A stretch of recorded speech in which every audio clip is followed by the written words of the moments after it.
सोलापूरकरांना यंदाच्या उन्हाळ्याचा जबरदस्त तडाखा बसत असून शहराचा पारा थेट 41 अंश सेल्सिअसवरती पोहोचलाय।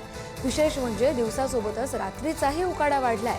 हवामान तज्ज्ञांनी मे अखेरपर्यंत तापमान आणखी वाढण्याची शक्यताही वर्तवली आहे, तर महिना अखेरीस वळवाच्या पावसाचाही अंदाज वर्तवला गेला आहे।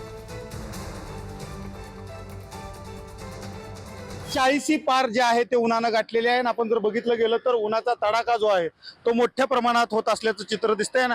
आपण जर बघितलं गेलं तर प्रत्येक नागरिक जे आहे ते डोक्यावरती या ठिकाणी हे करत असल्याचे चित्र दिसतंय। मामा, काय सांगाल, एकंदरीत मोठ्या प्रमाणात ऊन आहे सोलापूरमध्ये, कशी भावना आहे सोलापूर? ऊन भयंकर आहे। भयंकर म्हणजे काय सांगायचं नाही, हद्दीच्या बाहेर आहे होत। त्यामुळं लहान मुलांना सांभाळा, उन्हामध्ये जास्त बाहेर पडू नका। आपण जर बघितलं गेलं सध्या मोठ्या प्रमाणात उन्हाचा तडाखा बसतोय। आपण आता डोक्यावरती मफलर असेल, हे असेल, याचा वापर करताय। कशा निमित्तानं बाहेर पडलात आणि ऊन कशा प्रकारे जाणवतं? ऊन तर भयानक जाणवतं, काय सांगायचं ना, बेहिसाबच्या बाहेर ऊन आहे। सध्याला उन्हाची पातळी एवढी जोरात आहे की मला तर एकच वाटतंय की उन्हामध्ये सध्याला आमच्या गरजेनुसार आम्ही आलतो बाहेर, तरी पण ज्येष्ठ नागरिकांनी तर बाहेर पडण्याचं हेच करून मला तर एक वाटतंय। बाहेर पडा, गरज असेल तरच बाहेर पडा, नसलं तर उन्हात बाहेरच पडू नका।